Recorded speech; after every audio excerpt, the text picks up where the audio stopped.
So, Christmas dinner with Darwin. Why dinner with Darwin? Well, because everything we eat and drink has evolved, and much of it has evolved under human influence. And not only that, but our food and our drinks influenced our evolution. So that's what this lecture is going to be about. I'm going to give you a number of examples of those things. Some you might be familiar with, many you might not be familiar with. Here's something you would be familiar with, especially this time of year. This is the famous Botanical Society Christmas cake. It was baked by Chris over there, and the recipe was the winning recipe for a competition. Who could come up with the most number of plant species going into a Christmas cake? And that's how many plants there are in the world. As far as we know, it's very approximate, that people actually eat across all cuisines. 4,000 to 7,000 plant species. There aren't that many in that cake, you won't be surprised to know. But how many do you think there might be? Any guesses? 42. 42, I wonder where that number came from. Any more guesses? 31. 150. Ooh. Right, okay. Well, let me show you the answer. It was Dawn Nelson's recipe, and those are all the things into that cake. How did you get them all in there, Chris? I've no idea. It was over 127. We don't know the exact number because some of the ingredients had multiple species in them. I'm guessing that's right, isn't it? So we eat a heck of a lot of plants. We can eat a lot more than any individual of us do. This is actually a fishmonger's in Stockbridge. If you know Stockbridge, it's a really nice fishmonger's there, and there's just a picture taken through the window. So we eat an incredible variety of things, lots of plants, lots of different animals, and this is the very first weird thing about the evolution of our diet. Is if you look at other great apes, we are all great apes. Don't feel offended by that, it's just a biological fact. In fact, we should be proud of it. And this is the evolutionary tree of us and our closest living relatives, and that's us. That's the young Darwin. He was already born in 30-something.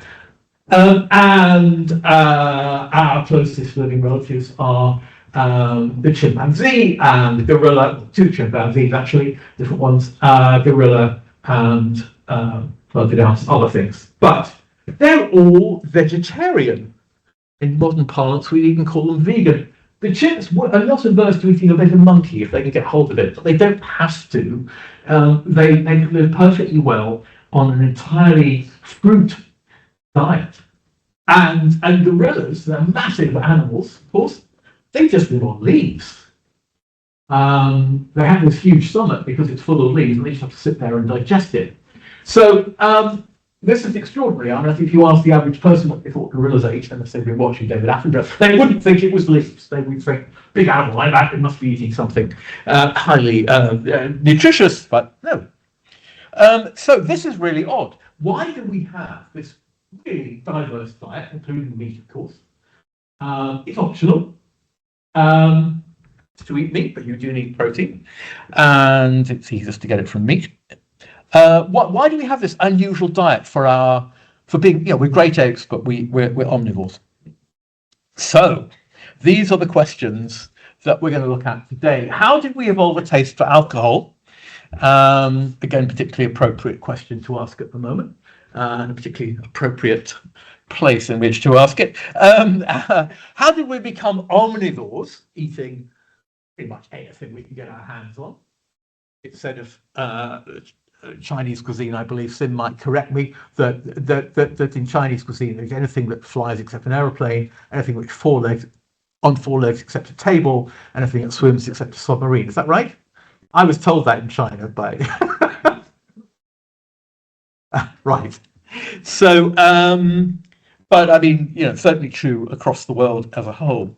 When did we begin to cook? Boswell, the Scottish biographer of Dr. Johnson, observed that we are the only animals that cook. You'd have thought perhaps a rather obvious observation in a way, but most people wouldn't even bother to make such a statement. But it's true. There was some research done recently that demonstrated that chimpanzees are intelligent enough to cook. They just can't be bothered. They get Deliveroo. So, it is odd that we cook. So we'll consider that. And when did we start farming? Now, that's really recent. Actually, we'll come back to that. We'll come back to all of this. And the final one is about dairying and cheese. The first thing is alcohol. And actually, this is interesting because we do share this with apes. So here are chimps again, and they're dining on ripe figs. Now, what happens to fruit when it ripens and over-ripens? We all know it attracts fruit flies. Why fruit flies? Well, they're there for the yeast. Where there's yeast and sugar, you get alcohol.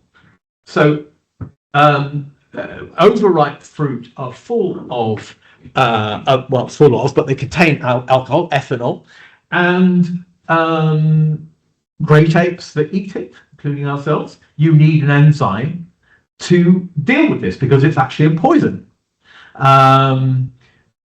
It used to be that people would drink on a regular basis, not water, but small beer.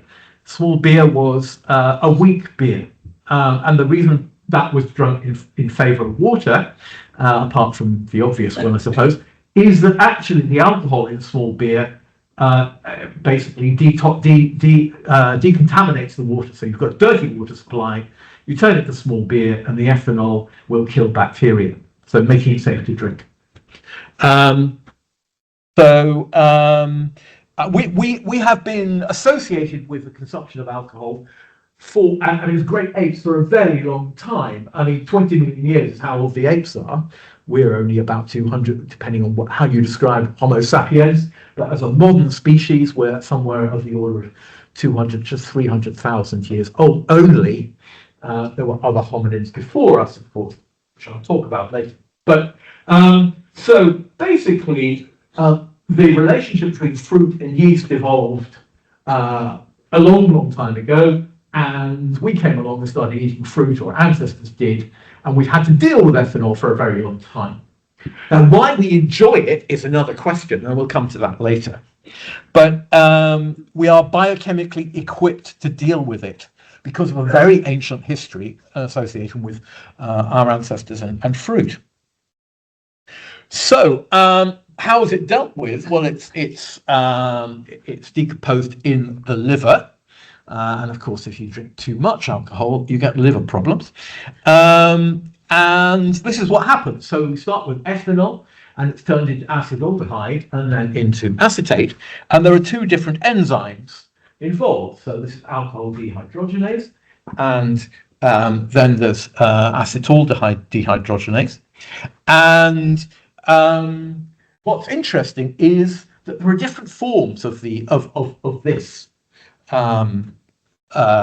gene that makes that enzyme. There's one that is called fast and one that's slow. The fast one catalyzes that reaction, ethanol to acetaldehyde, quickly. And don't forget, there's another from acetaldehyde to acetate, right? So what happens if you have a lot of the fast allele, okay, that fast version of the enzyme, is that the ethanol is quickly turned into acetaldehyde, and it's the acetaldehyde that gives you a hangover. It's not actually the ethanol, but the ethanol is turned into this thing, acetaldehyde, which has a fruity smell, by the way. And what's fascinating is that around the world, you've got variation between different populations in what proportion of people in the population have the fast or the slow version of the enzyme. And that results in different experience when you drink alcohol, depending on which of these two forms you've got. So the fast one leads to an aversion to alcohol, because you get the ethanols turned into nasty acidaldehyde quickly, and that gives you a headache very quickly. That's quite aversive. We all know that. And so you'll see that's the fast version. Allele is a genetic word for it. Is in blue, and it's very common in Asia, but it's polymorphic everywhere. Polymorphic, as in there are both kinds in the population. And the other one is particularly found, guess where? Right? So if you have the slow ADH allele, you drink and you think, that's fine. Acidaldehyde, what's he on about? Eventually it'll catch up with you, of course, but it does mean a tolerance for alcohol. And it's just, I mean, why is there this difference? I have no idea. Maybe somebody in the audience, when we come to questions, will enlighten us, but I don't know why people in different parts of the world have this difference. And now we're going to look at, so that's alcohol. And now we're going to talk about eating meat. Well, we ate vegetables before, then we started eating meat. That made us omnivores. So this is the key point in evolution of our diet.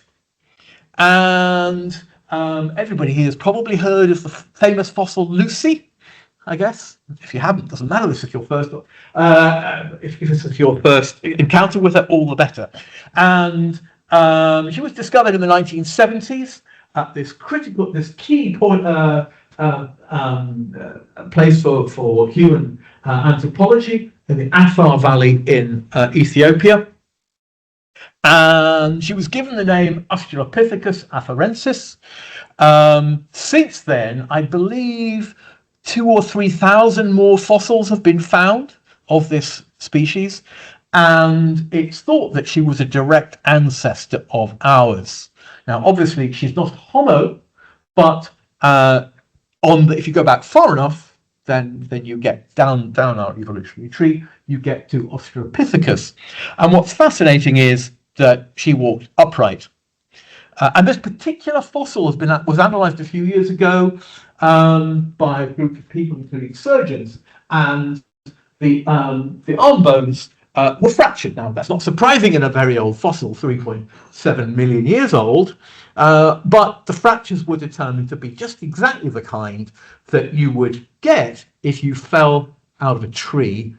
Everybody, including her, would have done that, and that produces a particularly recognizable kind of fracture. So we actually know how this particular individual probably died, which is amazing when you consider how old it is.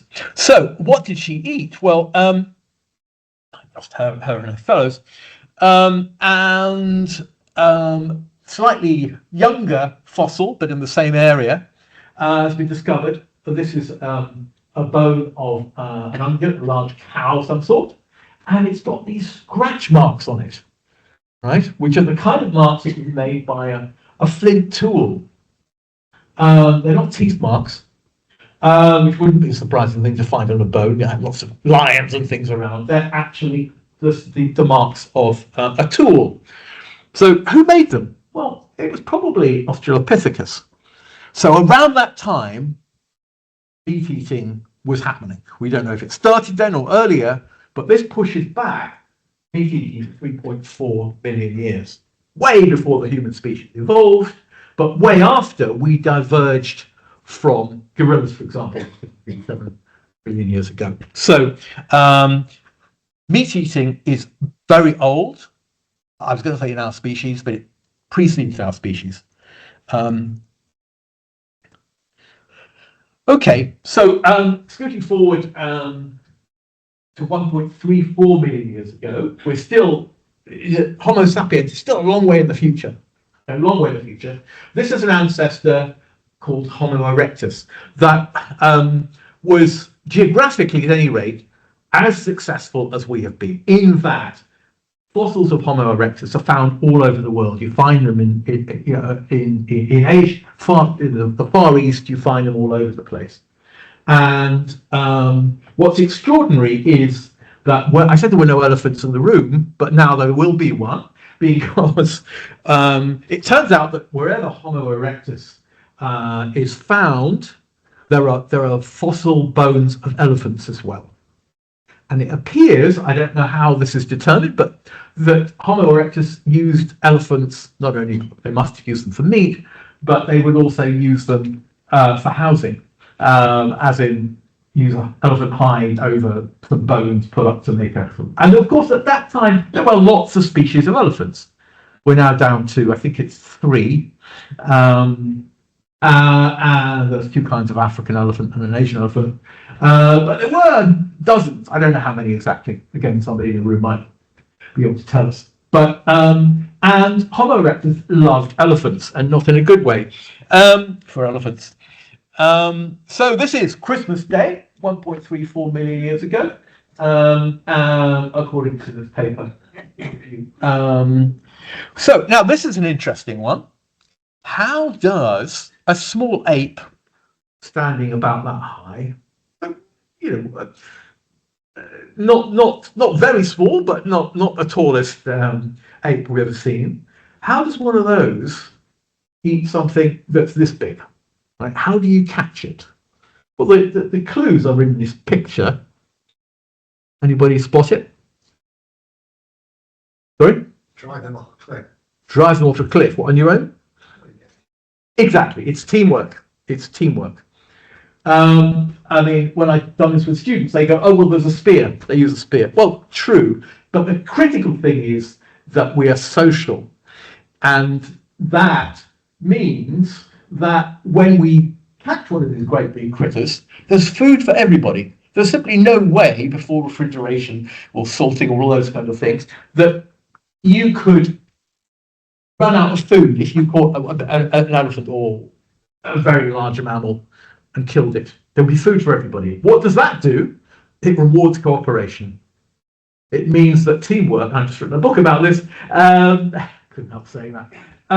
It's I think it's one of the foundations of why we're as cooperative as we are, is because the rewards for cooperating are huge in hunting. And that's how we got our meat. Driving off a cliff, yes, it's one thing. It's fascinating fossil examples of this, actually, which involve huge cooperation, thousands of people working together. Okay, so what this means is that today, this, of course, famous painting of the Last Supper, today, we commonly sit down with strangers and eat. So not only are we unique in cooking, but we're also unique in sharing our food without squabbling over it. Somebody's going to object to that, I know, but so I'm not talking about kids not wanting to eat their greens. I'm talking about people snatching food off each other's plates. So animals generally don't do this. And why does this happen? Well, at least one reason, I think, must be the one I just mentioned, which is that we are used to getting food as a group and sharing it as a group because of the consequences of cooperation in the group. And it doesn't just have to be relatives either, means that there's food for everybody. So, okay, so why do we cook? So we've got our alcohol. We've started eating meat. And what about cooking? We're the only cooking animal. How did that happen? Well, this has been compared to an external stomach. Okay, so what happens in the stomach? Food is broken down by enzymes and acids, and that releases the nutrients. And then it's absorbed into your bloodstream and the rest goes the way we know it. So what if you could actually increase the density of nutrients in your food by pre-cooking it? Because if you're going to have to process it all, you'll have to do what a gorilla does, which is stuff your gut full of leaves and just sit there while essentially it composts. That's what's happening, right? Lions do the same thing with meat. They fill up with meat and then they just have to sit around and they say, well, why would they just sit around? Nice way to spend your life. But they have to, because actually digestion like that is quite energetic. It uses quite a lot of energy. And not energetic in the sense you run around, but in the sense that the body is putting a lot of energy into making all those enzymes and things that then does this job. So if you can use an external source of energy, put everything into a pot, boil it all up, it tastes really nice, the meat is soft, the tubers are hydrated, you get the starch out, and so when did that happen? When did digesting our food before eating it, which is what cooking is, externally, when did that happen? Well, we don't really know, but this guy, Richard Wrangham, an anthropologist at Harvard, has written this fascinating book that I would really recommend. It's well known, called Catching Fire: How Cooking Made Us Human, and he reckons it happened with Homo erectus, or before, so maybe 2 million years ago. So after meat eating began, but maybe contemporaneous with it. We just don't know. One reason we don't know is because whenever you find, what would you expect to find in the fossil record that would tell you this was the first instance of cooking? Well, you might find charcoal, but charcoal doesn't have to be associated with a fire that's been made for cooking. It might have come from a house burning down or anything. I mean, there are wildfires, so it's really very difficult when you find what might be evidence of cooking, that actually that's what the fire was for. That's what it was used for. So, science is amazing. We do learn stuff all the time from most unexpected quarters, and maybe this will one day be answered. But at the moment, it definitely happened. No other animals do it. It was really important, and it happened a long time ago. So that's actually quite a lot to know. And this is what Richard Wrangham reckons happened because of the way in which it enriched our diet. So you don't have to gather more food. You simply process that food into something that produces more nutrients. It meant that we could get an increase in brain volume. Okay, so, and an increase in body mass, especially in females. The molars reduced in size. So these are all patterns that happen between Australopithecus, that's Lucy, and Homo erectus. Reduced gut volume. We know why. Because you're actually using a pot to do some of the work that the stomach would otherwise do. Loss of arboreal adaptation. So Lucy fell out of a tree. We stopped doing dangerous things like that. And reduced body hair. Well, why? Because we were sitting around fires at night cooking dinner. So that's what Richard Wrangham reckons. And scientists always just argue, so it's arguable for sure. But these things happened, and cooking happened, and the two do seem to be associated. It makes a lot of sense. Am I walking too far away from the? Okay, right. So we're scooting along. This is good. We're now getting really close to the present. We're only 10,000 years away, and farming started somewhere around this time, a bit earlier in the Near East. And I imagine a lot of people learned at school about the Fertile Crescent and about wheat and all those kind of things, where it came from.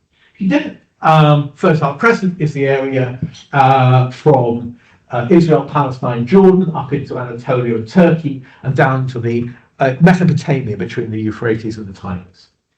And so it says then West Asia. So a lot of our crops were first domesticated there. But more recent discovery is actually at the same time, it happened in a lot of other places as well. About 25 different parts of the world, people were inventing farming at around the same time. Now, once, okay, twice, a coincidence. 25 times, all around the same time, that cannot be a coincidence. And yet they weren't in very good communication with each other. There must have been communication, but not quick communication, not quick enough to account for this. And people in, Southeast Asia didn't hear about people in West Asia domesticating wheat and go, oh, that's a good idea. I think I'll domesticate sugarcane. That didn't happen for sure. But I mean, they did domesticate sugarcane, but not because they were inspired by it. From there, it was in an independent event. Why? Well, it's probably climatic. And it may also have been to do with the fact that human populations were rising. As human population increases, obviously the pressure of the food supply goes up, and natural sources have their limits, as we know. What can you do? Well, if you can start cultivating, you can massively increase the food availability. Not to mention what the food actually looks like. So here is a special Christmas edition that I've inserted especially for you, us today. And centre stage is the wonderful Brussels sprout. Brussels sprouts are actually a kind of cabbage, and so are cauliflowers, and so is kohlrabi, and so is broccoli, and so are all these things on the left here. It's all Brassica oleracea. It all originates from the wild cabbage. All this is the result of artificial selection. Artificial sort of, people go, oh, I don't want anything artificial. Well, too bad.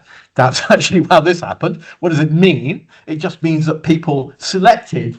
They thought, oh, well, the buds on this cabbage, are quite tasty. I'll replant the seeds from that one. And then the next generation, and the next, and you end up with this huge variety. And this is actually not the complete extent of morphological or physical differences between plants produced by domestication of this single thing. There's a whole series of Asian vegetables, which I'm not showing you, which also came from cabbage. Things like Chinese cabbage with a lovely fleshy midrib and so on. So extraordinary what we can do when we simply, and this is before the age of genetics. Okay, nobody knew that what was going on underneath here. We're beginning to learn now what's happening, and a research group in China has managed to independently, de novo, re-domesticate tomato.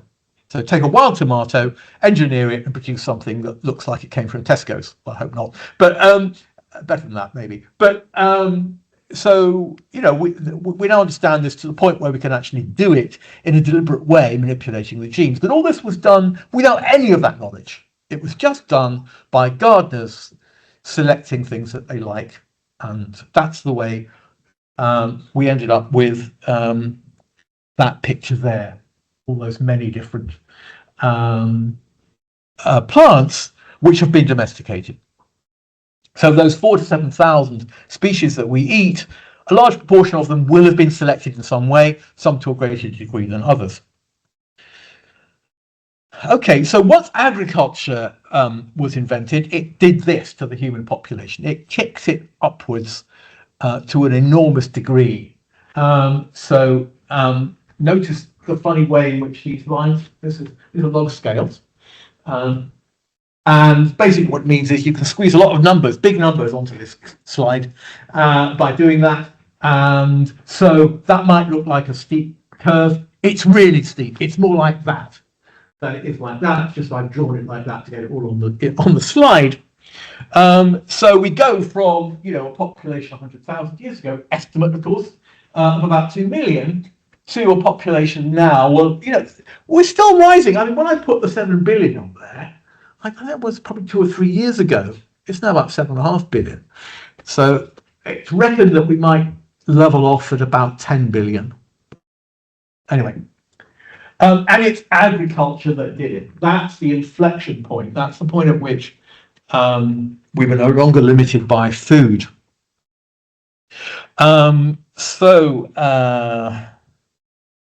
What do we know about what we did to our food? Well, this is a really nice slide from the USDA. And inside are the domesticated versions of seeds that are on the outside as their wild version.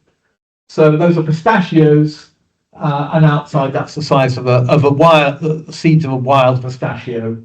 I think that's millet. This is soybean, that's coffee, that's wild rice, I think, that's maize. So that's teosinte on the right, which is the ancestor of maize, and on the left is maize as we know it today, and then peanuts at the top there, especially for ureta.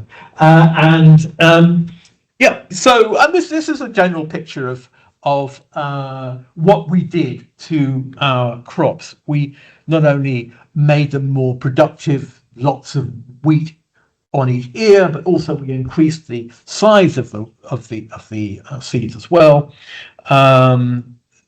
with the result that we know. So we know quite a lot about how this happened, actually, because of a curious thing about grasses. So this is wild wheat on the right-hand side and cultivated wheat on the left-hand side. And what all wild plants do is when they produce their seeds, they disperse them. Right, that's what you do with your offspring. You send them out into the world to make their own way. And plants are no different. So the seeds break off, and they get carried away. And these long horns, these long things there, they help. They're hygroscopic. So what happens is that when the humidity of the atmosphere changes, when there's rain, when it dries out, the horn twists like that. And some beautiful studies showing that actually these seeds move along the soil surface as the horn does this, as the twists with the changes in humidity, and the seed finds a crack, and then it's shoved into the crack by the horn doing this. So the seed is sent out into the world with a self-burial mechanism, which is exactly what you want if you're a seed, but not. It doesn't happen if you happen to be born into a cultivated wheat head, because there's a single gene involved at this point here. So the point at which the seeds fracture and fall off, if you're growing this as a farmer, you don't want to go into your field with your harvester, whether it be a basket or a combine, and discover the moment you touch the plant, all the seeds fall onto the ground. That would be useless. Well, not useless, but it would be a gift to all the mice and give you rather than food. So actually, there was selection for this, which is keeping the seeds on the head and then threshing them once you get into the farmyards, and you can do it in a controlled way and make sure you gather and split all the seeds. And this is the difference. You can see this in fossils of these plants discovered in relatively recent sites. We're talking about 10, 12,000 years ago, in dry environments in Israel, Palestine, etc. So the plant parts are preserved. Sometimes they're burned, but that often preserves them with charcoal, which means they'll last almost forever. And you can see the difference. That's a cultivated one because it had to be broken off by mechanical force. So it's left this sort of toothy appearance here. And that's a natural. That's a natural break. So by that means, it's possible to actually, and this process is called shattering, by the way. So it's possible to draw a graph of the domestication of wheat using those signs of change in wheat as discovered in what was left behind in archaeological remains. So here we've got time. So this is sort of the origin of agriculture around here, and that's the proportion of spikelets, these seedlings, that were like this, rather than that. This is cultivated, that's wild, and you can see what happened. And there's similar. So as time went on, more and more of the wheat and the barley that we discover the remains of in archaeological deposits indicates that they were cultivated rather than wild. They came from wild plants originally, just like the cauliflower came from a wild cabbage, came from wild grasses, and similar thing in rice a bit later. So we know quite a lot about how this happened and when it happened as well. So how did our food change us? I've got a few examples of this, and I may have to scoot through some of them, but let me just give you this one. So we love starch. I love starch. Bread, rice, potatoes, spaghetti, the whole thing. It's really important in our diets. And what's happened is actually that in the populations around the world who eat the most starch, so there are hunter-gatherer populations still, most of them gone now, but who don't eat a lot of starch. They eat more fruit, nuts, and animals and so on. In those populations that do eat more starch, such as ours, you get more copies of the gene that makes an enzyme in the mouth called amylase. And what amylase does is it starts to digest the starch before it's left your mouth. It's in saliva. And what's fascinating is that different populations, people in different populations, have different numbers of copies of this gene. Some people have 2 or 3 copies more than others do. And if you plot the number of copies that people have against how well their saliva digests starch, what you find is the more copies you have, the more starch is digested in the mouth. Okay, well that's just to start with, right? So that's what you'd expect. More of the enzyme, more digestion of starch in the mouth turns it into sugar. But the question is, why? So I remember in A-level biology classes being told it was the beginning of digestion. The amylase in your saliva was there to get the process going. So less work for the stomach to do. And people believed that for a long time. I believed it. Turns out it's wrong. And it's wrong in a very interesting way. So if it were true, then what you'd expect to happen is that after a meal, anybody with large numbers of copies of this gene, they digest a lot of starch in the mouth, and the blood sugar would spike, right? So high CN is copy number, so it's the numbers of this gene that makes this enzyme versus low copy number. And so if it's all about pre-digestion in the mouth, you'd expect the red line to be higher than the blue line. The red line is lots of amylase in the mouth, and the blue line is less. This graph is the amount of glucose in your blood after you eat. So what happens is that if you've got more amylase in your mouth, you actually get a lower spike of glucose after eating. Lower, not higher. That's odd, because you've just done a lot of work digesting starch into glucose, so you should have more in your blood, right? Doesn't work that way. Why doesn't it work that way? This is the interesting bit. So this is what happens. So the starch gets converted to glucose by amylase. You taste it. Even subconsciously, you can taste it's a bit sweet. Probably don't notice, but your brain isn't noticing this.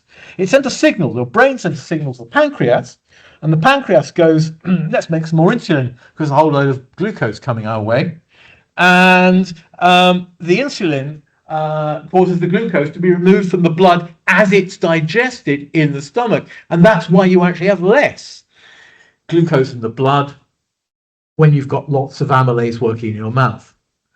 Because it sends a warning via the brain to the pancreas to get ready for this big sugar rush that's coming down the pipe.